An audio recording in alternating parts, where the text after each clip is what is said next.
it's like we're going to see some kind of drama from Watoni this week, because she seems ready to go all out for her man, Brighto. I don't know why that seems funny, but like Brighto, somebody's man, somebody's marking territory for Brighto. I don't trust that guy called Brighto, and somebody's here marking territory on his behalf. This morning she's already having a conversation with Nengi and V, talking about trapezium, square. That's her usual talk self. And sometimes I feel like she's supposed to be in ultimate love, that ultimate love is going to fit her so well. But since she's in Big Brother, let's take the drama that she's offering us. Nengi, how many triangles have you been in this house? I've been in 2. And it's like I'm entering a 3rd one. In fact, there's no 3rd one. It's a straight line. Miracle. I'll do all it takes. Clean the toilet, Jaresa. Yes, because I did not come here to be forming triangles. So she was already saying that she's going to do all it takes, that she's not ready to be in any kind of triangle. And she's been talking about triangle since that she has been in 2 triangles already. One was even more than a triangle, that one was like a square, and now she's now about to be in another triangle, and she doesn't want that to happen. I don't even think that Dorothy is going to drag this position with her, so I don't know why she's like overbothering herself too much. They already had a conversation and they saw how things played out, so I don't even see why Watoni is like overstressing or over dragging the matter. This morning she was talking to Stanley Badge, I think with V or so. She was just saying that she went and hugged Dorothy, that she knows that some people don't want to see her in the house anymore, but she's going to be in their faces. I'm like, if only you even know that it's Dorothy's votes that is among the votes that saved you in this house, because Dorothy did not call her name. If Dorothy had called her name, she would have been the one to go. You guys know that she had a tie with Praise, and that's what took Praise out of the house. Kiddwaya was the one that now made the final vote, and Praise left. So imagine if Dorothy now used beef to now call her name. She would have been out of the house. So she should even go and thank Dorothy, like, not the one that she's now saying Dorothy.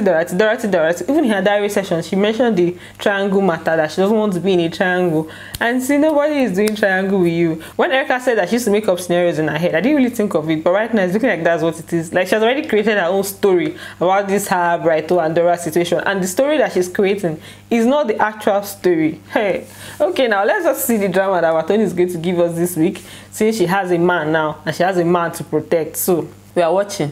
Before I go ahead, let me just welcome you guys to my channel, because I forget that sometimes. Welcome back to my channel, guys. If you're new here, please do well to subscribe and turn on post notifications so that you can get notified each time I post a video. And if at any point in time you like this video, please give it a big thumbs up.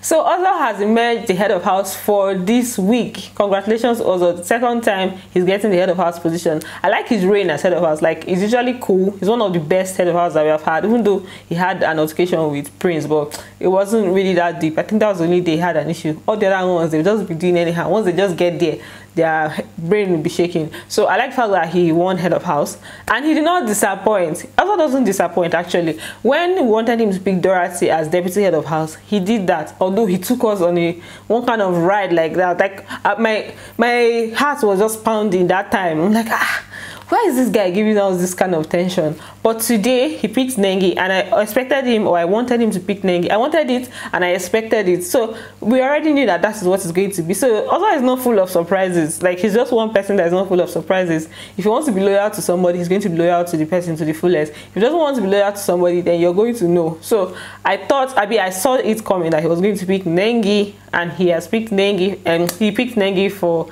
deputy head of house. After they made the announcement that Ozo won head of house, Nengi was just there smiling, because she knew what was coming. So when they now called her as deputy head of house, they said, okay, are you going to accept it? And she said yes. Then she now went and gave him a hug. It was even Kiddwaya. I think Kiddwaya now pushed her to go and hug him now. You know, that kind of thing. I don't even understand what's up with Nengi and all that. As if she used to avoid him like a plague. So she now went and gave him one second hug like that.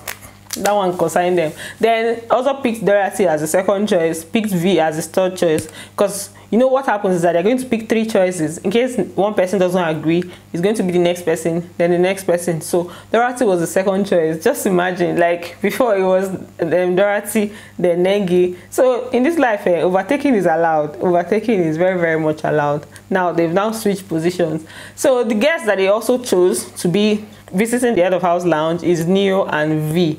Ozo chose Neo and Nengi chose V. So both of them are allowed to visit head of house for this week. Throughout this week, they have that privilege of visiting the head of house lounge. Meanwhile, this is their head of house games, and sometimes I don't just like it. Prince was so unlucky today, and it's almost as if he just has this ill luck when it comes to the head of house games. Like, he's almost close to the end. He'll get to the point where he'll be thinking that, oh, nobody's going to pass him, then maybe the last person will now come and pass him. The other time it was Erica. Erica was the last person that played the game, and she was the one that passed him. Like, his own is just so somehow. Kiddwaya too. I think the same thing happened with Prince and Kiddwaya. Prince did last, and he was so close. Like, this kind of near success syndrome. He's always so close. Today's one was just the absolute worst. The whole thing was just complicated. After he has finished rejoicing that he got to the end, because the first time he played, he got to the end. He has finished rejoicing, oh, I've gotten to the end, only for them to now tell him to go back. Like, Prince, even Lekon has also been very unlucky, but his own is that he never gets to the end points where he's almost winning. His own is at the beginning that is either he'll keep going back, they'll keep taking him back, or maybe he will not even roll a 6 at all, or maybe he will just be meeting so many obstacles. That's what happened to him today. He met almost all the obstacles, then he kept going back. Although Lekon's one seems like it's worse right now, because he has not even been deputy head of house, he has not been head of house, nothing. He's lucky that he has fans that are just saving him. If not, he would have gone since, because he has not even gotten anything. Well, he has fans, so he cannot near bottom 4. That one I am very sure of. And this one that Prince did not now win. Last week he was in bottom 6. Oduka, very risky. Meanwhile, who are you guys voting for this week? I want to know who you guys are voting for. All these Lucy's fans that we don't see. You will not see them saying, I'm voting for Lucy, I'm voting for Lucy. Results will come out, and she's not going to be in the bottom 6 or bottom 8 or bottom 7. And you just see results. Everything is just... I fear those people. It's actually, I don't even know whether they just have a group of people that are pumping in money and voting for Lucy. I don't understand. But who are you guys voting for? Even Chikiti, I feel like this week he deserves some kind of vote. Like, this bottom 4 that he has been in for consecutively for like 4 weeks is just something else. Right now, he's drained. Then who else? I feel like the bottom 4 Chikiti might still fall in, but I really wish he doesn't fall in the bottom 4.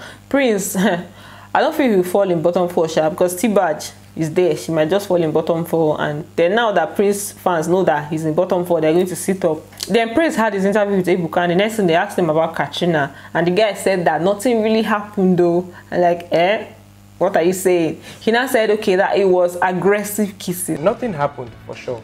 But nothing happened for sure.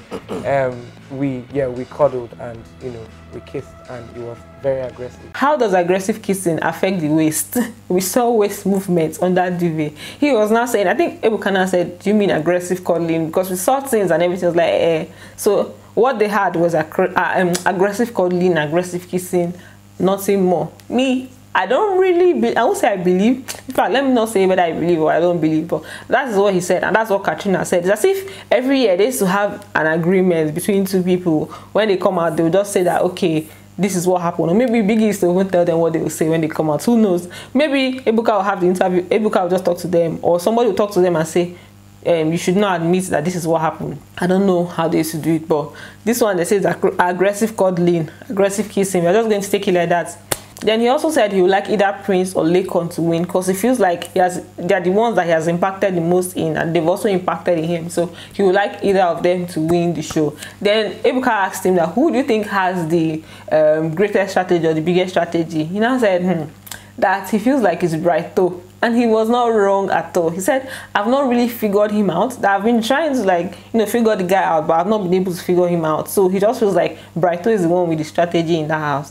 And we too, we know that that's what it is. That the guy is not really straightforward. He's just like this. You can't really figure him out and stuff. So he might have the greatest strategy, but it's not looking like he has the potential to win. The strategy is just going to carry him far. Then you can watch the full interview on African Magic. I'm going to drop the link down for you guys to watch it yourselves and see everything that Prince said today. Meanwhile, speaking of Brighto again, this game is really taking him foul. He now has some kind of alliances with the ladies. Like Erica said that she's going to pick him as deputy head of house if she wins. You know that she cannot pick Kid for the next 2 weeks. So she said if she wins, like maybe next week.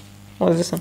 So she said if she wins, like maybe next week or next 2 weeks. She was having that conversation in the presence of T-Badge and Kiddwaya. So she was just saying that she's going to pick Brighto. So imagine now, if Erica wins next week, she'll pick Brighto.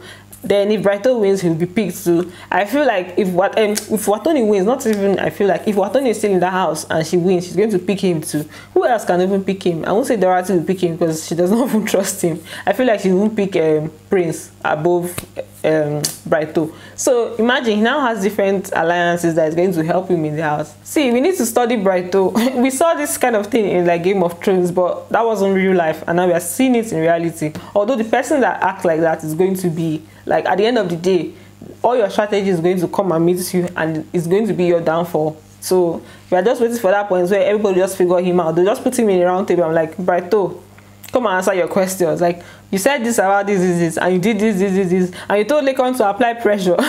What was that about? I can't wait for their reunion. Their reunion is going to be bloody. Like, I feel like I just want it to come like tomorrow, like yesterday itself. They should just come and do their reunion because it's going to be very bloody. Things, the betrayals, the backstabbing and everything for this set is top notch. Then these Twitter people are not even smiling. This morning they dragged Nengi because she was playing with Kiddwaya. Kiddwaya was carrying her while they were doing their exercise and everything, and they were just playing. On Twitter they were now dragging her up and down, and as usual her ninjas came out to come and defend. Funny enough, even when I went online to see, okay, where is the dragging and everything, I was just seeing the replies. I was not seeing the people dragging her, but I was just seeing the replies. It's almost as if when they say, oh, they're dragging somebody, when you go, what you'll be seeing is the defense. You will not even see the dragging. So let me just read some of the messages I saw. Somebody said, so Kiddwaya carried Nengi today, and people are crying already. Nengi likes to be playful, and your tears is not going to stop her. Trikiti carries Nengi several times, but no one is saying she wants him. Why? Then this next person said, Nengi spends about 16 hours out of 24 hours with Ozo in the house, but the kind of uproar that happens when she spends even 30 minutes in a day with Kid is beautiful to watch. I love the cries in my TL. So according to them, people are just crying anyhow. People are just like ranting anyhow. For me, when I saw that video, the only thing I can even say about it, it's not as if I'm like saying, okay, she should not play with anybody or anything, but the only thing I can personally say about it is that this life is not balanced. Also, that this thing that Kiddwaya did with her now, also will probably have to wait like another 1,000 years before he'll be able to carry her around and play with her like that. And then Kiddwaya is already doing it and flexing. This life is not really balanced. It's very unbalanced. I think that's the only thing I can say about it. What do you guys think about it? I feel like maybe she's just being extra careful with Ozo because he has feelings for her and all of that, but I don't know. But right now, they're going to be staying on the same bed, and according to Big Brother, they have to stay on that bed. So, Kayode, we are going to have a problem if you don't do your job very well this week. Meanwhile, Brighto and his Instagram handler are just cruise masters. Let me show you guys what I saw online. Beloved, I am happy you are happy. I don't even know where this message was directed to, but I just saw the picture. Then Watoni's handler now came and now answered. And together we will be happy till day 71. Which kind of cruise is this one outside the house? Like, Brighto and Watoni are just doing like his handler and her handler. I say, okay, let them keep catching cruise. We shall know that day 71 is not going to happen, except there's a miracle that happens. Even Diane's miracle that happened last year did not see her to the last day. Isn't now Watoni and Brighto's miracle when all these other aggressive people, all these other people with aggressive fans are there? It's not gonna happen, but let them keep it up with their love share. I'm curious to see how everything unfolds. Right now, I'm just going to sign out. Thank you guys for watching, and don't forget to like, share, subscribe, and I'm going to see you guys in my next video. Bye. Love you.